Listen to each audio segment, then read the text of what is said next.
kalau kami ada di tempat ini, itu semua karena kasih karunia Tuhan.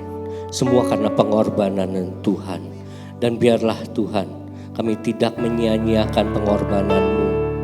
Kami mau berubah, kami mau bertumbuh sesuai dengan kehendak-Mu ya Bapa. Dan biarlah pagi ini kami mau belajar sedikit dari firman-Mu untuk kami boleh mengetahui kenapa kami berubah dan untuk apa kami berubah. Bagaimana Tuhan kami dapat memanfaatkan sisa hidup kami untuk kemuliaan nama Tuhan. Terima kasih Bapa untuk pagi ini, kami serahkan semuanya dalam tangan-Mu, urapi hamba-Mu dan juga kami semua yang mendengarkan firman-Mu. Dalam nama Tuhan Yesus Kristus kami berdoa dan mengucap syukur, haleluya, amin. Silakan duduk Bapak Ibu, terima kasih WL, singer, pemusik, choir, luar biasa ya. Pagi ini di luar sana orang pada semangat lari, kita juga semangat untuk beribadah ya. Jadi jangan kalah dengan yang di luar sana ya. Di sana ribuan, di sini masih puluhan. Nanti di sini juga jadi ribuan ya Pak ya. Amin. Oke, karena tempat ini saya tadi ngobrol-ngobrol sama Pak J. Tempat ini dulu itu bisa sampai 1.000. Ya, bisa sampai 1.000. Ya. Nah, ini tempatnya saya bilang yang di sini bisa sampai 700-an sebetulnya. Di luar sana dulu blong, ini enggak ada ruangan. Ya, dulu enggak ada sekatnya. Jadi bisa sampai 1.000. Ya. Ya, kita enggak usah sampai 1.000 dulu ya. 100, 200, 300 ya Pak ya. Amin. Oke, puji Tuhan.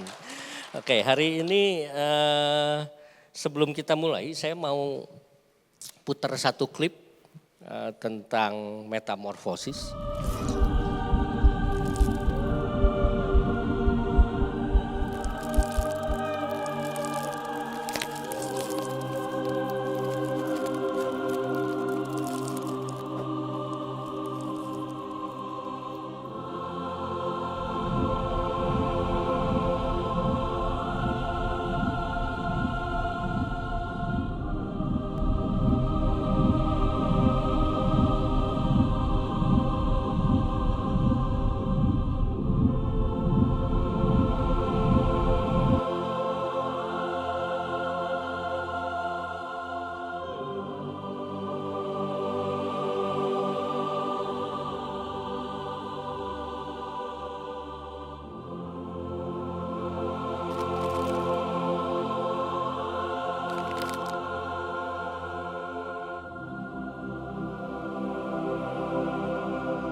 Ya, itu gambaran mengenai kupu-kupu ya.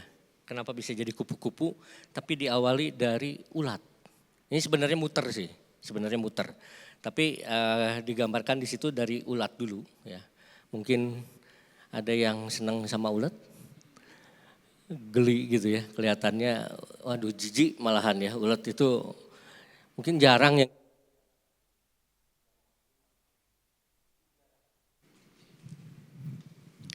cek bisa.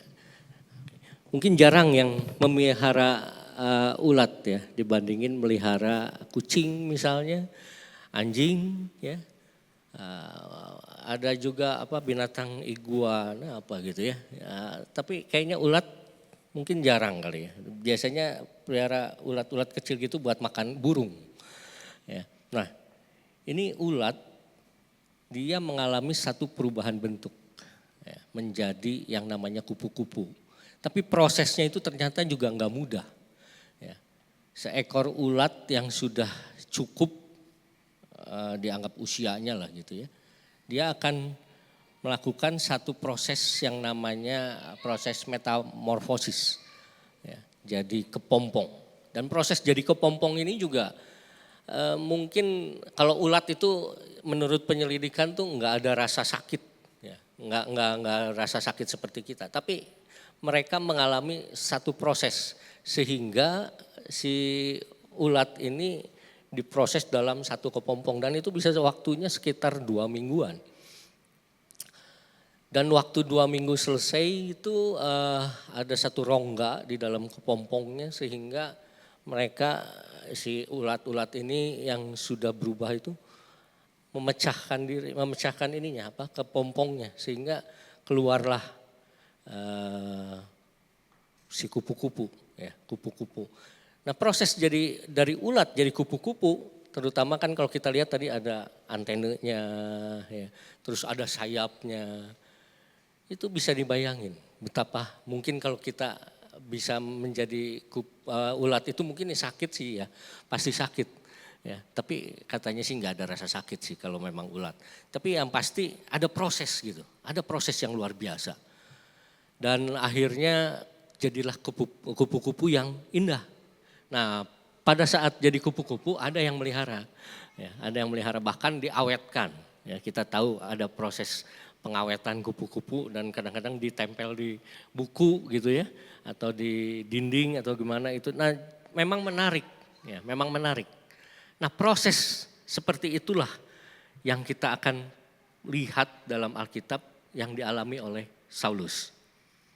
Sebetulnya banyak proses yang dialami dalam Alkitab ini. Salah satunya Saulus. Salah satunya Saulus. Ada juga Sakeus ya kita tahu mengalami proses yang sama sebetulnya. Ya, tapi kita akan baca dari kisah yang namanya dari Paulus ini, dari Saulus. Ya. Nah, oke.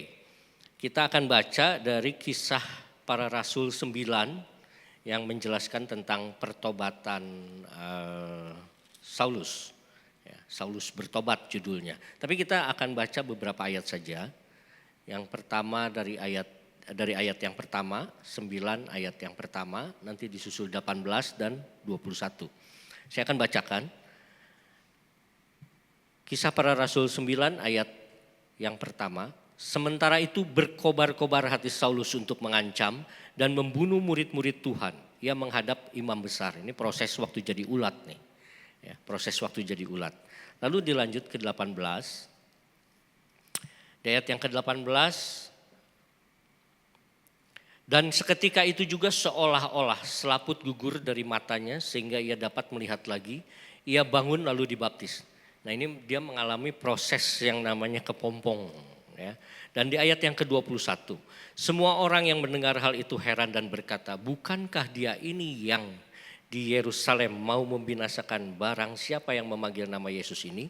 Dan bukankah ia datang ke sini dengan maksud untuk menangkap dan membawa mereka ke hadapan imam-imam kepala? Nah ini jadi proses yang orang lagi pada bingung gitu. Kenapa kok Saulus jadi berubah seperti ini?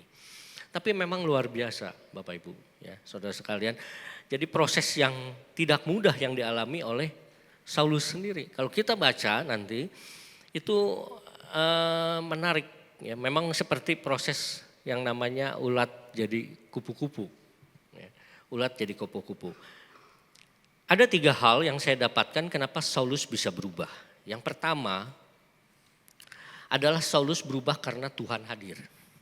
Ya, kalau kita lihat dari perjalanan dia ke Damsyik, ya, di ayat yang ketiga sampai ayat yang ke-6. Ayat yang ketiga sampai ke-6, dalam perjalanan ke Damsyik, ketika ia sudah dekat kota itu, tiba-tiba cahaya memancar dari langit mengelilingi dia. Ia rebah ke tanah dan kedengaranlah olehnya suatu suara yang berkata kepadanya, Saulus, Saulus, mengapakah engkau menganiaya aku? Jawab Saulus, siapakah engkau Tuhan? Katanya, akulah Yesus yang kau aniaya itu.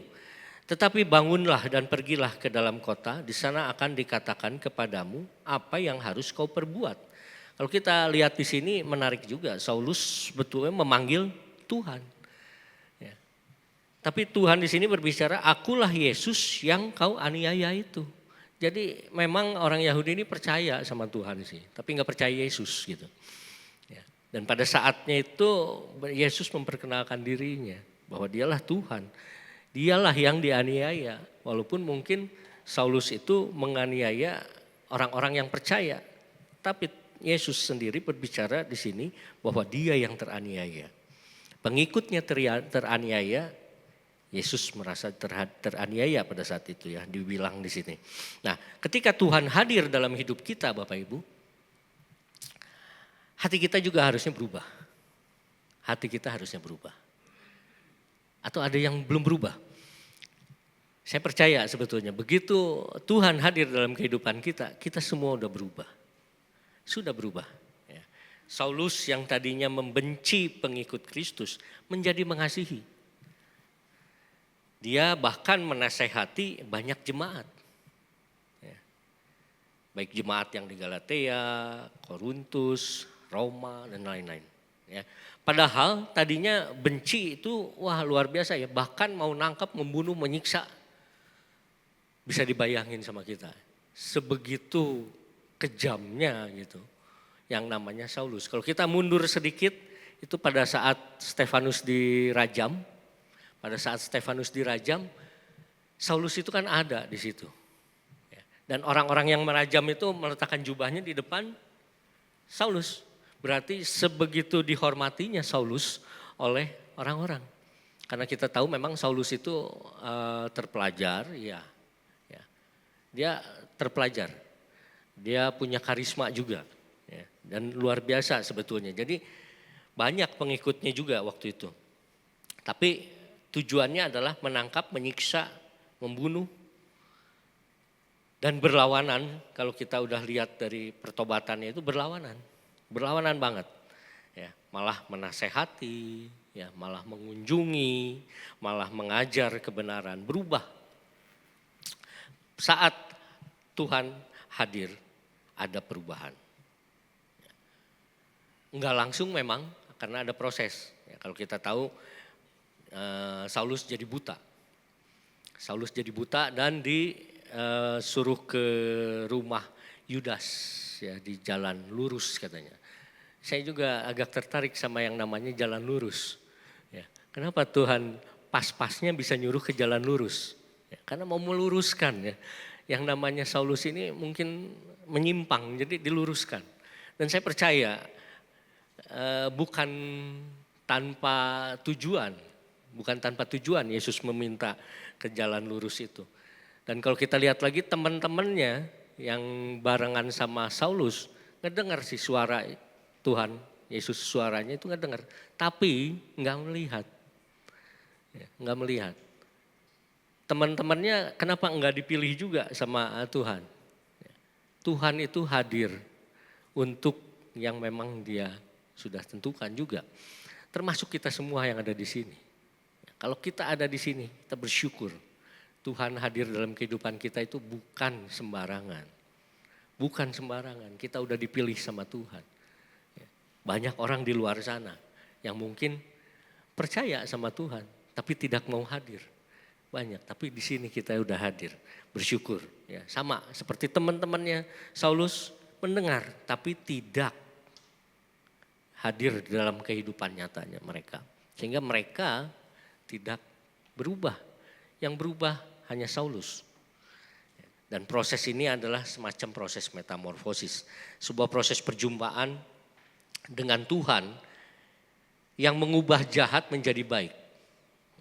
Perjumpaan dengan Tuhan ini mengubah yang jahat jadi baik. Buta jadi melihat. Benci jadi cinta. Saulus jadi Paulus.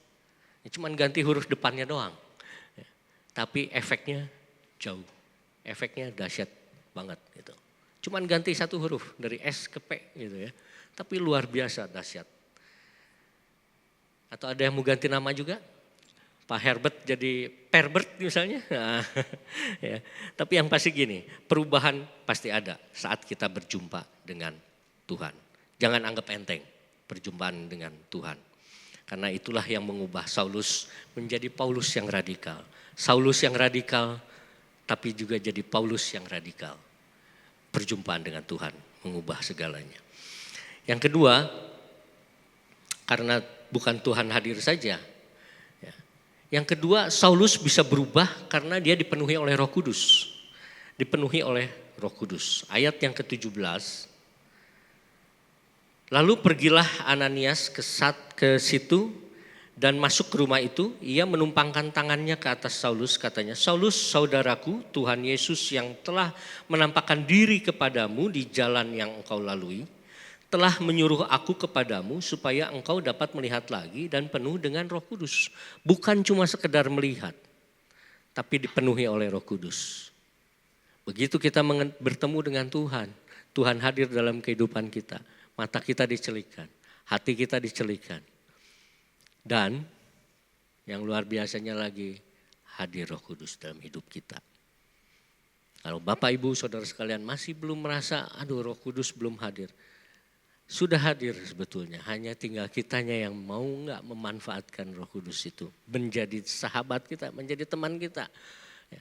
Mungkin orang ada yang berpikir gini, itu suara hati saya, suara kecil, suara hati kecil saya katanya. Mungkin secara orang awam berbicara suara hati kecil kita. Ya, tapi itu bisa salah.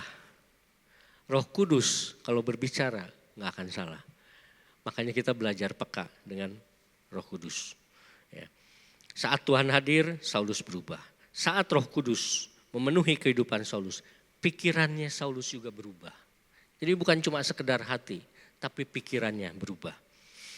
Saulus yang tadinya punya pemikiran bahwa membunuh, menangkap, menyiksa orang-orang pengikut Kristus itu sah.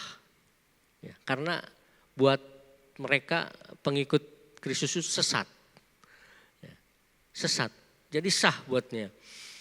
Dan karena Saulus juga berpegang teguh pada Taurat. Ya. Saulus memang seorang Yahudi yang terpelajar, yang pegang Taurat dengan kuat, ya, nggak percaya Yesus sebagai Tuhan. Tadi saya pernah singgung. Nah, namun setelah mengalami perjumpaan dengan Tuhan dan dikuatkan dengan Roh Kudus, pikirannya berubah 180 derajat. Berpikiran yang tadinya membela bahwa Taurat itu tidak percaya Yesus, dia jadi membela mati-matian bahwa Yesus itu adalah Tuhan. Kaget semua orang. Ya.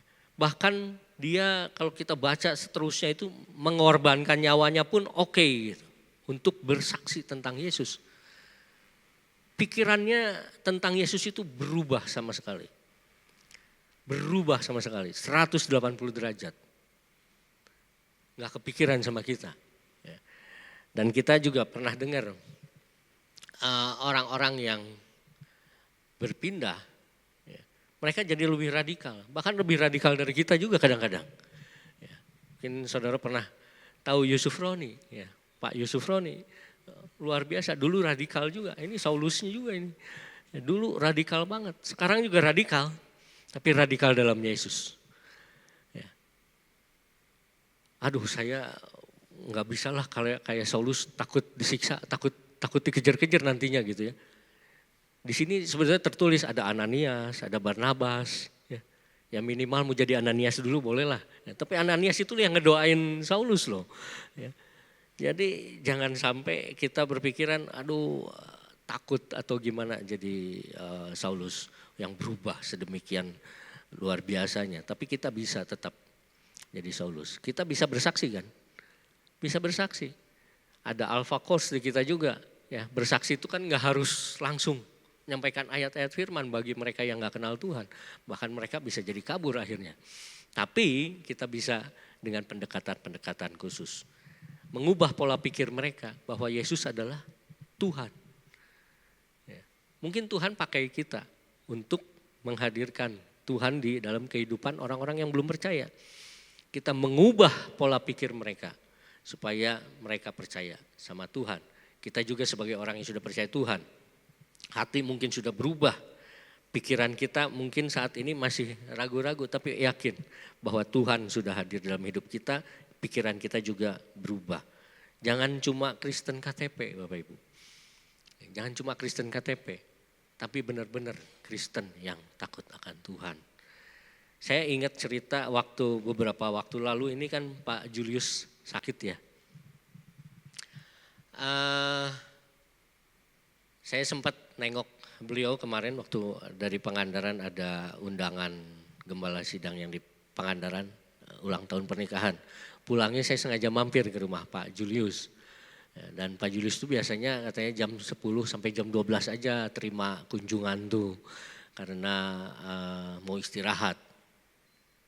Tapi waktu ngedenger ada beberapa dari Bandung yang mau datang ke sana, beliau tuh tidur lebih cepat.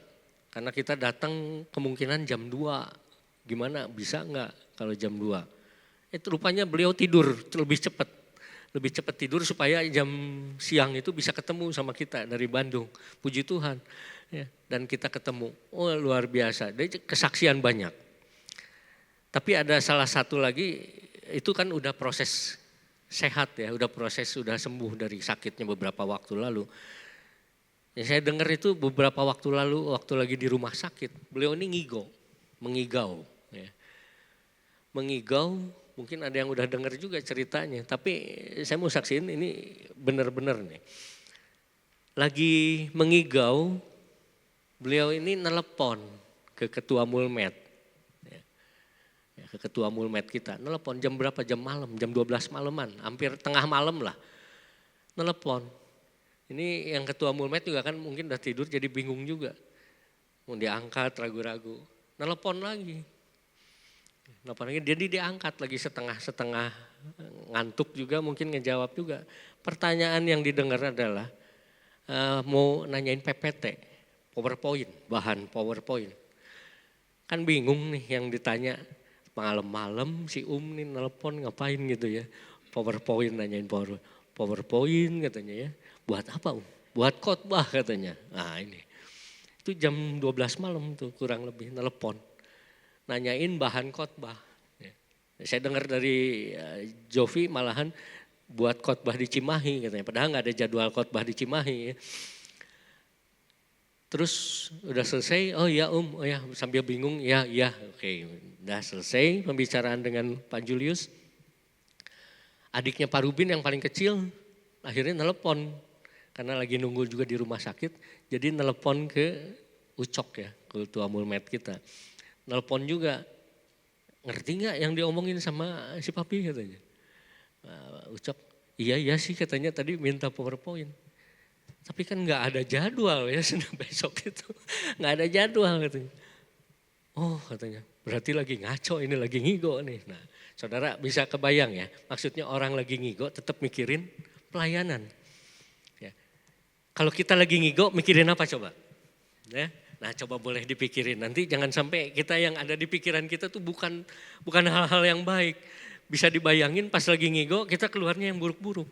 Jadi pikiran kita harus diisi dengan yang baik-baik. Ya.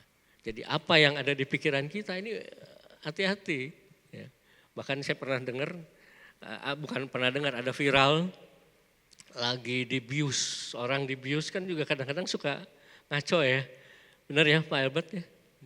Bisa, mungkin benar ya, orang lagi dibius tuh bisa ngaco katanya. Nah dia nyanyi lagu rohani, ya puji Tuhan nyanyi lagu rohani kan. Ya, coba kalau bukan gitu ya, waduh. Jadi yang ada di pikiran itu penting. Ya, yang di pikiran kita itu penting, luar biasa Pak Julius itu. Ya ngigo masih mikirin untuk pelayanan, mau khotbah. Jadi apa yang ada di dalam hatinya dan pikirannya itu semua untuk Tuhan, untuk melayani. Ya walaupun kita tahu manusia semua tidak sempurna, ya, tapi kita harus belajar untuk berubah. Karena Tuhan hadir, karena Roh Kudus yang mengubahkan kita juga, maka kita yakin akan berubah. Ya, jadi kita harus berubah tuh bukan cuma berubah biasa-biasa aja. Ya, berubah dari tadinya buruk jadi lebih baik. Ya. Dari lebih baik jadi baik gitu. Ya. Proses nggak apa-apa. Ya, tapi jangan buruk ya buruk-buruk. Cukup buruk, ya, jangan sampai gitu. Kita berubah. Saulus bisa berubah 180 derajat. Ya, coba kita belajar untuk berubah juga sampai 180 derajat. Ya, pikiran kita, hati kita, dan yang terakhir dari apa yang bisa saya temukan dari Saulus ini. Yang terakhir adalah karena adanya support dari komunitas. Support dari komunitas ini juga akan mengubahkan kita. Mungkin kita udah kenal Tuhan, udah terima Tuhan. Tapi mungkin belum terima Roh Kudus. Roh Kudus bisa berubah juga karena mungkin disupport sama komunitas kita. Ya, support sama komunitas kita bisa juga. Ayat yang ke-27 sampai ke-28 di dalam pasal yang ke-9. Tetapi Barnabas menerima dia dan membawanya kepada rasul-rasul dan menceritakan kepada mereka bagaimana Saulus melihat Tuhan di tengah jalan dan bahwa Tuhan berbicara dengan dia dan bagaimana keberaniannya mengajar di Damsyik dalam nama Yesus. Dan Saulus tetap bersama-sama dengan mereka di Yerusalem dan dengan keberanian mengajar dalam nama Tuhan. Ada satu keberanian yang muncul dalam diri Saulus setelah Tuhan hadir dan setelah ada dipenuhi oleh Roh Kudus. Yaitu ternyata ada Barnabas. Ada Barnabas. Dan kalau kita lihat dari sebelum-sebelumnya, yang tadi kita lihat di ayat yang 21, mereka ragu-ragu akan keadaan dari Saulus. Semua orang yang mendengar hal itu heran dan berkata, bukankah dia ini yang di Yerusalem mau membinasakan barang siapa yang memanggil nama Yesus? Orang-orang pada takut, ini orang kan mau ngebinasain. Mau nangkep kita, jangan-jangan ini penyelundup nih. Jangan-jangan penyelundup. Memang benar, kadang-kadang ada juga yang nyelundup seperti itu. Kita Natal makanya kadang-kadang ada gegana itu. Datang ke gereja kita untuk periksa segala macam. Karena kita nggak tahu siapa yang datang ke gereja pada saat itu. Dan kita tahu beberapa waktu lalu juga kan ada pemboman di gereja pada saat Natal. Orang masuk terobos dan sebagainya.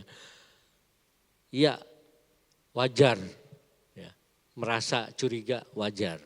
Ya. Di sini pun sama, tapi ada satu yang namanya Barnabas yang meyakinkan. Coba bayangin kalau Barnabas tidak melakukan hal tersebut. Pasti Saulus pundung dalam hal. Ya, bisa jadi pundung Paulus tuh.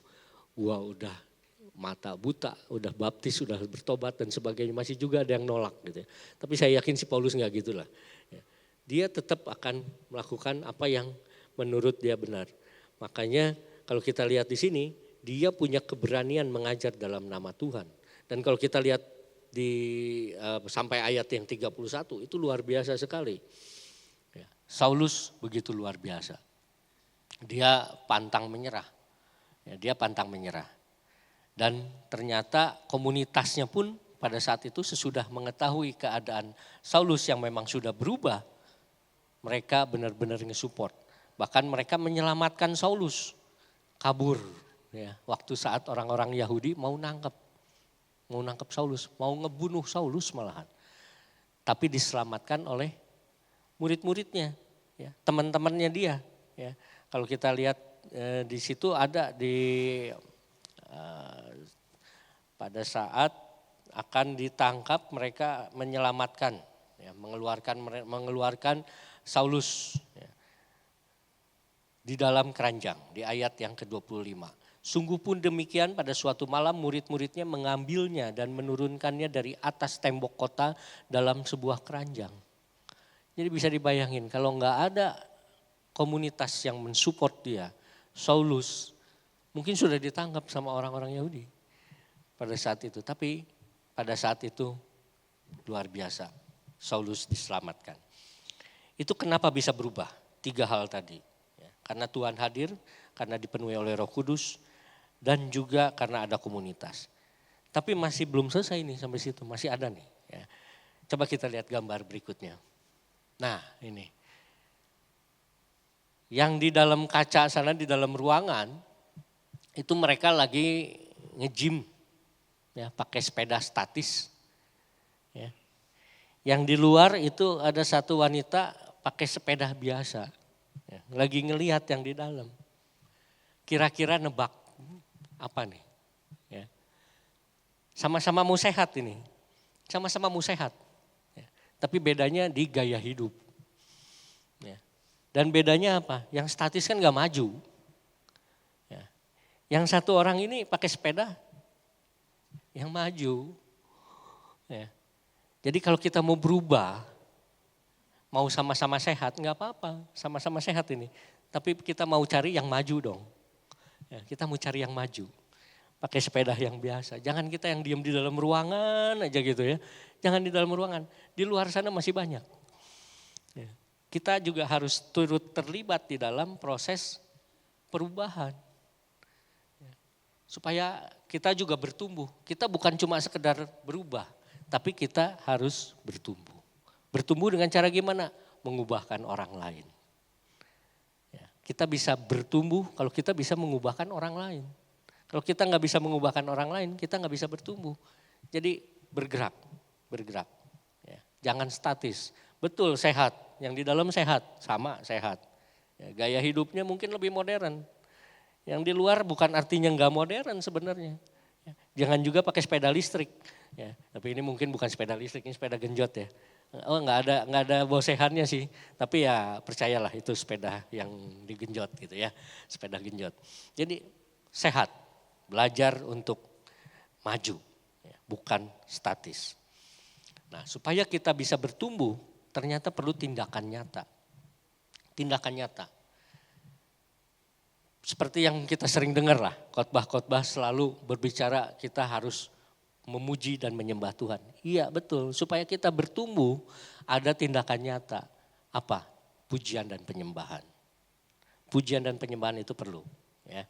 Nah kalau kita lihat di dalam Ibrani 13 ayat 15. Sebab itu marilah kita oleh Dia senantiasa mempersembahkan korban syukur kepada Allah, yaitu ucapan bibir yang memuliakan namanya.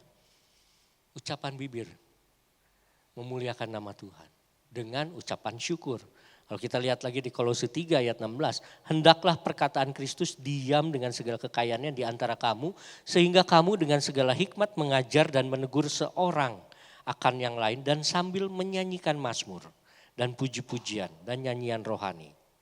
Kamu mengucap syukur kepada Allah di dalam hatimu. Menegur orang, menasehati orang bisa melalui pujian. Ya, bisa melalui pujian. Mengingatkan orang lain bisa melalui pujian. Ingat, melalui ucapan syukur. Dua-duanya berbicara tentang ucapan syukur. Melalui pujian dan penyembahan, melalui bibir kita. Gak usah nyanyi bagus kayak Bu Febe tadi. Ya, suara bagus, ya saya kalau disuruh nyanyi gitu juga nggak bisa gitu ya. Tapi minimal dalam hati lah, ya dalam hati kita kan bisa memuji menyembah Tuhan, benar nggak? Puji menyembah Tuhan, jangan ragu-ragu. Ya. Mau suara false nggak apa-apa, nggak ada yang dengerin juga. Ya, saya mungkin banyak seperti itu juga. Ya. Yang kedua, tindakan nyata kita adalah berdoa. Ya, supaya kita bertumbuh karakter dan iman kita berdoa.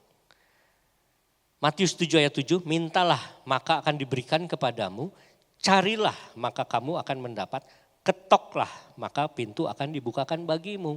Jadi kita belajar berdoa itu minta sama Tuhan. Minta sama Tuhan. Berdoa itu minta sama Tuhan. Mencari apa kehendak Tuhan. Terus gimana?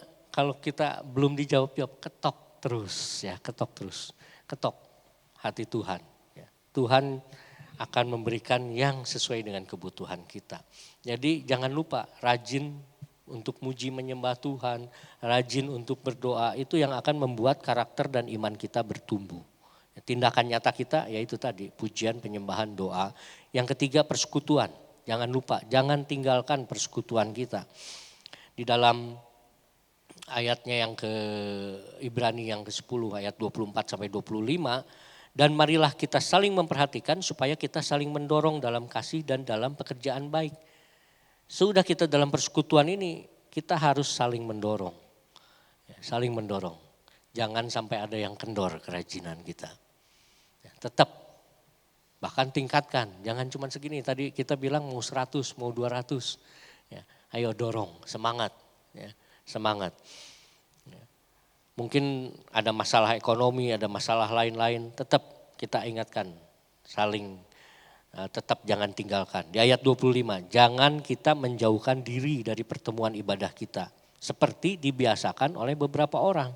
Tapi marilah kita saling menasehati dan semakin giat. Justru harus semakin giat melakukannya menjelang hari Tuhan yang mendekat. Komsel, jangan lupa. Ya, di sini udah berapa komsel Pak Albert? 5 komsel, ya, masih bisa. Ini kan 70 ya, anggaplah 10-10 harusnya 7 komsel ya Pak ya. Ya, misalnya 70, 80 berarti 8 komsel, tambah lagi ya. Jadi supaya terus jangan ninggalin persekutuan. Memang kadang-kadang saya tadi ngobrol sama Pak Jai juga, ke King ini kadang-kadang waduh perjuangan buat beberapa orang ya, karena parkirnya dan sebagainya. Tapi komsel kan bisa online ya, dan saya tanya juga online ya. Pak Jai suka online juga, saya juga komsel online. Saya menggembalakan di 1330 kan, ya koordinator di 1330 juga. Yang mayoritas semuanya anak dewasa muda. Tapi komsel saya itu lansia. Ya. Karena sebelum di 1330 saya udah memang pegang komsel lansia. Jadi begitu saya begitu saya gabung di 1330, koordinator di 1330, bingung. Komsel saya beda sendiri gitu ya. Ya memang akhirnya biarinlah yang anak-anak muda semua gitu ya. Saya tetap jalan sama lansia-lansia dan saya paling muda di situ. Berbahagia saya ya. Jadi paling muda, selalu muda saya di komsel itu. Ya, yang lain udah lansia. Tambah lagi satu kemarin ini beberapa waktu lalu. Desi yang suka jadi WL, ternyata masuk komsel saya. Puji Tuhan ada yang lebih muda dari saya. Ya, oke. Itu tadi ya. Jadi jangan tinggalkan persekutuan kita, jangan tinggalkan komsel kita. Yang terakhir, tetapi hendaklah kamu menjadi pelaku firman. Ya, di ayat yang ke-20, di Mazmur 1 ayat, di Yakobus 1 ayat 22. Perenungan firman Tuhan itu penting. Perenungan firman Tuhan itu penting. Ya, tetapi hendaklah kamu menjadi pelaku firman dan bukan hanya pendengar saja. Sebab jika tidak demikian, kamu menipu diri sendiri. Jadi kita harus menjadi pelaku firman Tuhan. Bukan cuma sekedar merenungkan firman Tuhan saja. Sebab jika seseorang hanya mendengar firman saja dan tidak melakukannya, ia adalah seumpama seorang yang sedang mengamat-amati mukanya yang sebenarnya di depan cermin. Jadi Bapak Ibu bukan cuma sekedar merenungkan firman Tuhan. Kita harus ada tindakan nyata melakukan firman Tuhan. Karena Mazmur berbicara yang kesukaannya ialah Taurat Tuhan dan yang merenungkan Taurat itu siang dan malam. Ia akan seperti pohon yang ditanam di tepi aliran air. Yang menghasilkan buahnya pada musimnya dan yang tidak layu daunnya apa saja yang diperbuatnya berhasil. Jadi kita harus jadi pelaku firman Tuhan, bukan cuma sekedar merenungkan firman Tuhan juga. Sehingga apa yang kita lakukan, kita bisa mempunyai buah-buah yang banyak. Yang diperbuat oleh kita akan diperbuat berhasil. Kita harus lakukan merenungkan firman itu siang dan malam. Ya. Jadi ingat kita berubah karena Tuhan hadir dalam hidup kita. Karena kita dipenuhi oleh Roh Kudus. Dan juga jangan sampai kita lupa bahwa kita harus selalu di dalam komunitas supaya ada support komunitas satu dengan yang lain.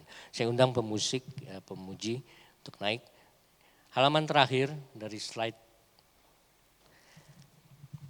Perubahan dan pertumbuhan rohani bisa melalui kehadiran Tuhan. Pemenuhan Roh Kudus dan komunitas yang saling support. Nah, supaya kita bertumbuh, kita harus giat dalam memuji dan menyembah Tuhan. Berdoalah senantiasa. Bersekutu bersama baik dalam ibadah maupun dalam komunitas sel.